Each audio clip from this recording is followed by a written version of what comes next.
Shabbat Shalom. I'm Cantor David Proser of Kempsville Conservative Synagogue, Kehillat Bet HaMidrash in Virginia Beach, Virginia. And this is the combined Torah portion of NATZAVIM VaYELECH for Shabbat, Saturday, September 12th, 2020, corresponding to the 23rd day of Elul, 5780. We thank Rabbi Michael Gold, Rabbi Joseph Prauser, Rabbi Joyce Newmark, and the United Synagogue Torah Sparks series for their various teachings and publications on this week's Parshiyot. On Shabbat, September 12th, we read the combined portion of NATZAVIM and VaYELECH in the book of Devarim. Parshat NATZAVIM begins on page 1165 of the Eitz Chaim Chumash and page 878 of the Hertz. This short double portion contains some of the most beautiful passages of the entire book of Deuteronomy. According to tradition, Moshe is speaking on the last day of his life. The Parsha opens with these words, "You stand this day, all of you, before the Lord your God." The entire Israelite nation is present at the ratification of the covenant. Israel is to be God's people. The Lord is to be Israel's God. The covenant is accepted as binding also on those who are not with us here this day. In other words, also on future generations. Severe sanctions are pronounced against any who would contemplate excluding themselves from the covenanted community by neglecting its terms. Moshe concludes these admonitions stating, hidden sins will be redressed by God, while overt violations will be dealt with by the community, who would keep each other accountable for their collective covenantal responsibility. A counterpoint to Moshe's dire oratory is provided in the prospect of divine forgiveness and redemption, both spiritual and material, that awaits those and the nation as a whole who, although erring, return to God and the covenantal mission. The first Parsha ends with the assurance that God's instructions are not remote. They are not theoretical concepts, but rather ideas that are attainable for all. No intercessor is required. Fidelity to God's will is a matter of free will. Moshe concludes, I have put before you life and death, blessing and curse. The Parsha concludes with the famous words, therefore choose life, if you and your offspring would live, to embrace the covenant, to choose the path of God's blessing. Our second Parsha, VaYELECH, the shortest portion in the Torah, begins on page 1173 of the Eitz Chaim Chumash and page 887 of the Hertz.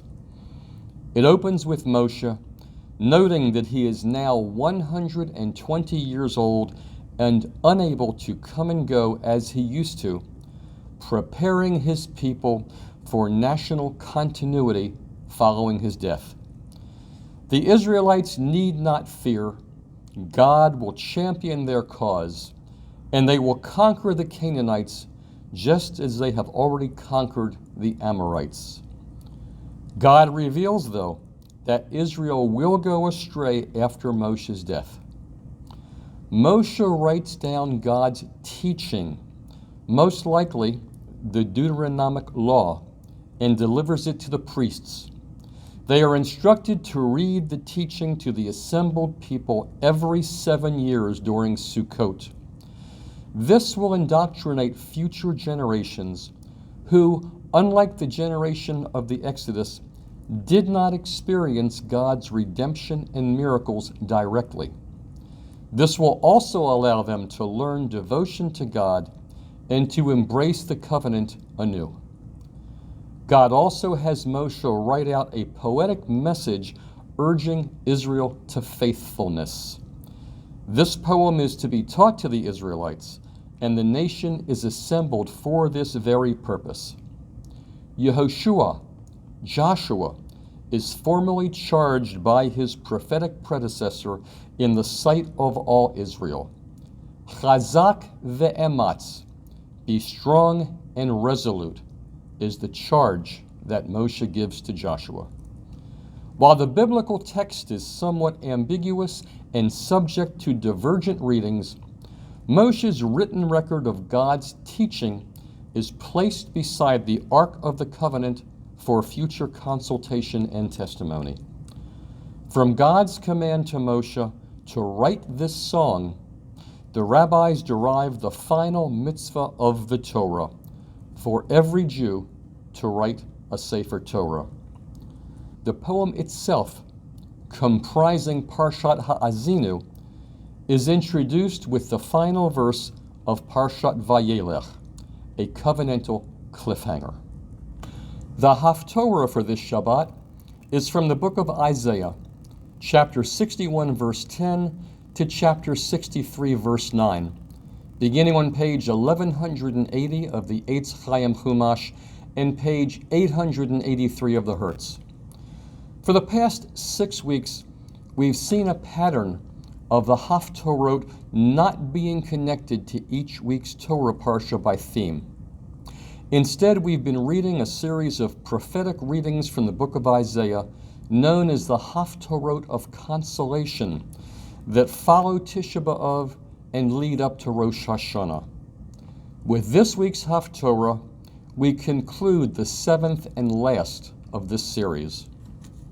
The prophetic message in these prophecies were intended to bring solace to the generation which had returned to rebuild both the temple and the nation after their destruction at the hands of the Babylonians.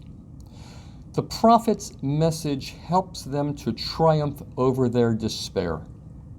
This is reflected in the opening words of this Haftorah.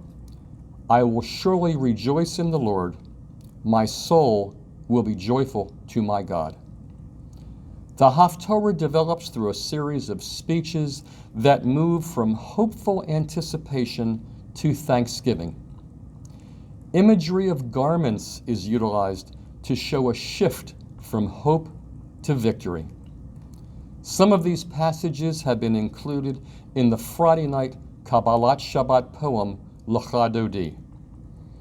Since this Haftorah was set at the end of the month of Elul, immediately preceding Rosh Hashanah, its encouraging message could also be applied to themes relevant to the season. According to Midrash, Pesikta Rabbatai 27:2, the passage, "My soul will be joyful in my God," refers to the time when my sins will be forgiven. This passage anticipates the joy of the potential repentance and atonement found in Rosh Hashanah and Yom Kippur. No person need suffer despair, for provided he or she takes the message of the season seriously, redemption and self-repair are truly possible. Consequently, despite our fears and inadequacies at this season, there is reason to rejoice. Why? Because it is truly in our power to be renewed. Shabbat Shalom, good Shabbos, and an early Shana Tova Umatuka.